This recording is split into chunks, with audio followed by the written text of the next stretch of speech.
Alright, hello everyone and welcome to another 3v3 Fastest Map on StarCraft Brood Wars Remastered. We're going to go ahead and jump into replay number 345. It's a 25-minute replay, pretty decent amount of time, and it's 3 Zerg versus 3 Protoss. Not a Terran in sight and not a John Redcorn in sight. So let's go ahead and see what is going on in this game. So let's introduce the teams to begin. In the top left corner is Ayayi, the yellow Zerg. I was interested to see how they broke up the teams in this too. So one Zerg. Then in the bottom right corner, the other team number 1 member is Sicknarf, the kind of like light blue Zerg. And then up here in the top right corner is Charlie, the darker blue Protoss. So it'll be Zerg, Zerg, Protoss. I imagine Protoss, Protoss, Zerg. Yeah, so the other team, down here in the bottom left corner, Kajo, the brown Zerg. And over here we've got the green Protoss, Strixus, and then over here, this guy didn't even have a name, it's just a bunch of symbols, but he is the Magenta Protoss.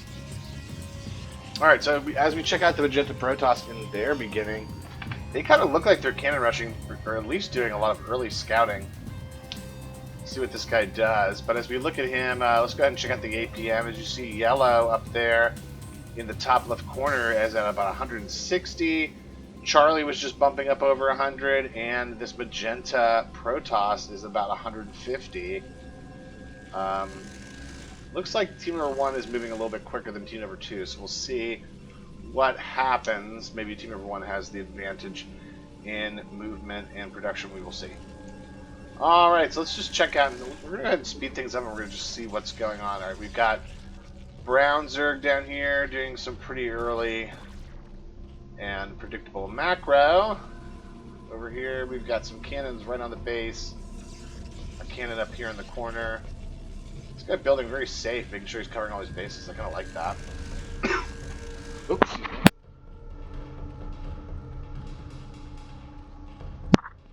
Sorry about that. Still getting over cold. Anyways, yellow starting to get his hatcheries going up, and over here blue. Blue's getting a cybernetics core kind of early. That's an interesting play. Magenta getting front defense. Always got that one gateway, getting early production. Oh, and an early cybernetics core. Not seeing any cheeky cannon rushes. And then let's see blue. Pretty standard with the safe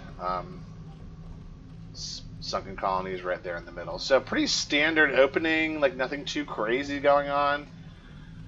Like, we're already at a faster speed. No one's really got any kind of army out. A few people here and there, but it looks like everyone's pretty content to macro. I remember back in the day when I was playing early on these kinds of maps, they would have a straight-up rule where you don't rush for the first 20 minutes of the game. Like, to think now, like, I barely even have games that are 20 minutes long. It's just crazy to me to think that people used to wait 20 minutes to even attack for the first time. I kind of feel like that rule went out the window just because people have learned different strategies and learned that they can get going faster than 20 minutes, and I really don't see that anymore, even in games that I've looked at online that aren't ones that I've hosted. I don't know if that kind of just died out as a rule, or if people just don't like it anymore. I don't know how that fell out of style, but I'm kind of glad it did, to be honest with you. Alright, so yellow's getting out some Hydralisks. Blue's getting out Dragoons. He's already got ones on his attack. So let's go ahead and just slow down and check out the upgrades here. So here we see Magenta getting drops ready, getting the shuttle speed going. Green's getting their zealot movement going. He's got a lot of gateways. Then Brown, you see tons of upgrades coming in from Brown all the way across the board for Hydralisks and Zerglings and Overlords, and yellow getting some upgrades on the Zerglings as well. Good job by both teams to sort of be getting up here. All right, here comes Brown with some Hydralisk, so he's starting to get himself going. He's taking out an Overlord. Gotta keep my eyes peeled on this guy over here. There's drops. Or where are those drops? Did we already do them? Oh, here they are. I was like, I didn't want to miss it, and there it is. Oh man, just 2 factories full. All right, so it actually, all right, he picked, one died, he picked the other 3 up, and that makes blue all the way down to 3 workers. That's devastating. Oh my goodness. The old slug drop. All right, he's got a Corsair now to do a little bit of, run a little bit of interference. Blue is really wide open here. He's even got a spot where you could place them. If he just has to get through these cannons. Oh man. All right, here we go. They're dropped. There they go. And just like that.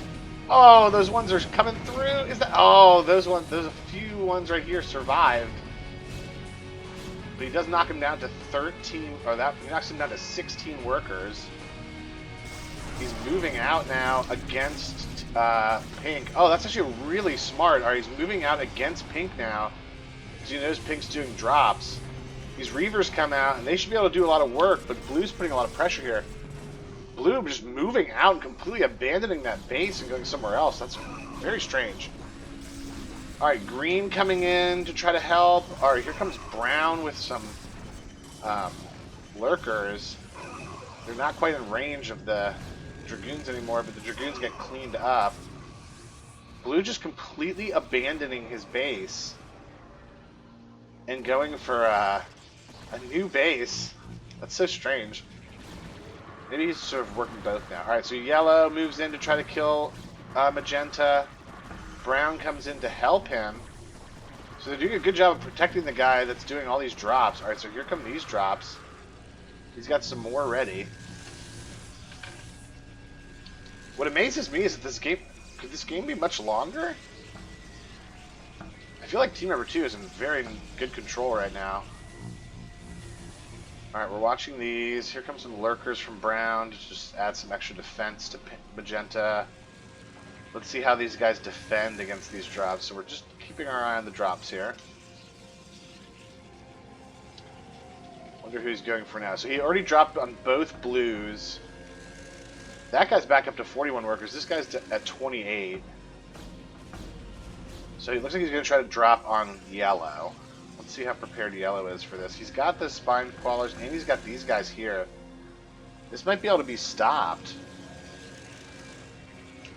He would really have to be... I think this is really well defended. I think he'd have a hard time getting it off. Well, we'll see. He's not reacting fast enough. There's a lot of Spine Crawlers, but it's not going to be enough to stop these... Oh, no!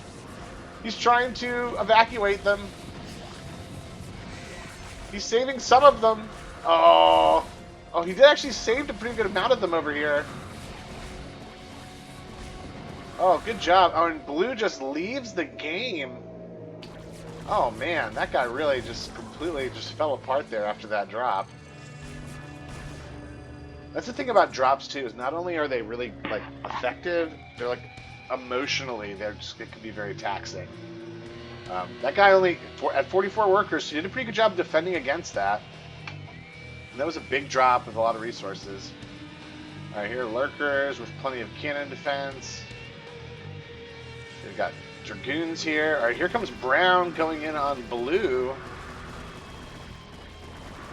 Now that the other blue guy left, man, Charlie just completely screwing his team. And that's actually what I've found too, is like some of these longer 3v3 games are because someone left. I've had a lot of those lately. It's kind of a bummer.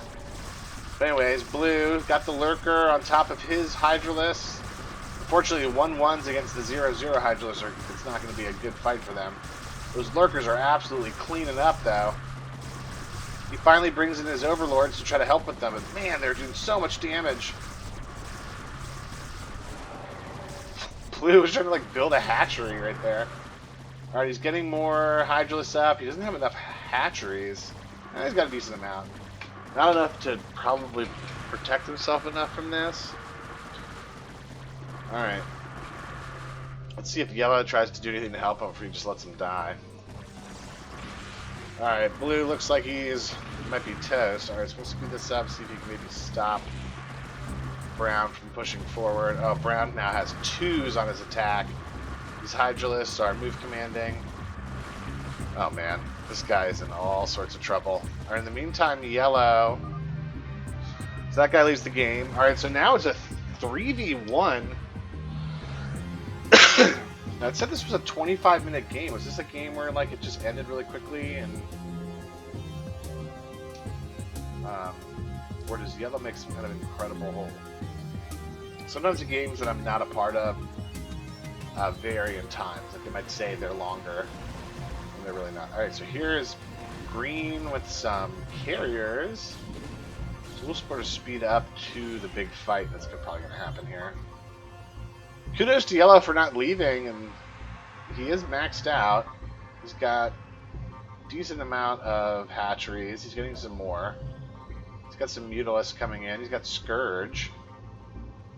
Alright, here comes the big drop attempt here.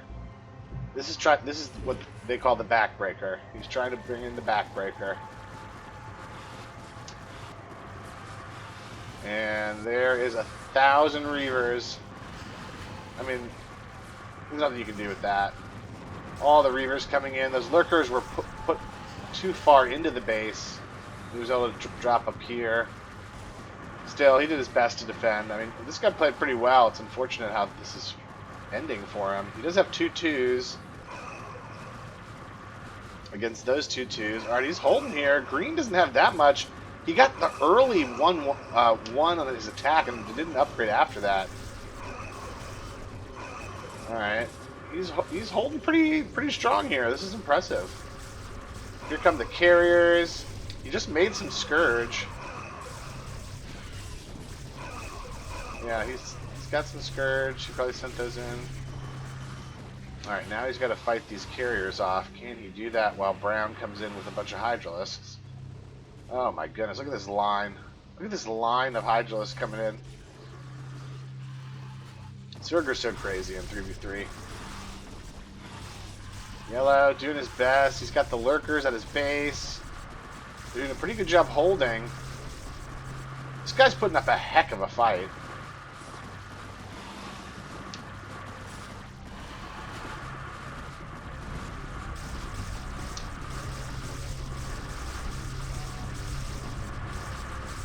Wow. Taking out all the Hydralisks. Now here come the carriers. Here comes a little bit of Dragoon support.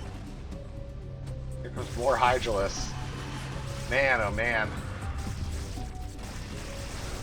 Tough times for this yellow, man. Here comes the big drop. Here's another Backbreaker. Oh, he's just sending the shuttles. That was just a fake out. He's coming in with scouts to clear out. Oh my gosh, this guy is like real tactical. Coming in with the scout army. Ones on all of those to clear out Overlords and the Spire.